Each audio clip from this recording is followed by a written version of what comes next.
Se sei alla ricerca di una casa indipendente da ristrutturare con tanto giardino e fuori dal centro abitato, potremo avere la soluzione giusta per te. Ci troviamo in località Bosco di Sacco a Campolongo Maggiore. Seguimi. Ingresso con accesso a sala da pranzo, bella grande, con il classico cucinotto di una volta con la sua finestra.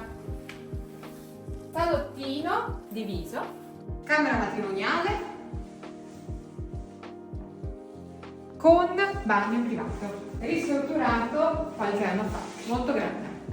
Vi faccio vedere il piano primo. Secondo bagno e ampio corridoio con accesso a 3 camere matrimoniali. Infine dispone di un garage di 33 metri quadri, cantina e sovrastante soppalco.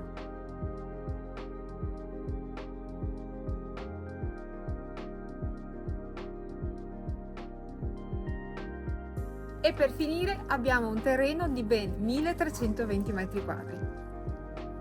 Riassumendo, ti proponiamo una casa di 213 metri quadri, 33 metri quadri di garage, 1320 metri quadri di terreno, al prezzo di un appartamento che è pari ad euro 138.000, solo con MS Immobili.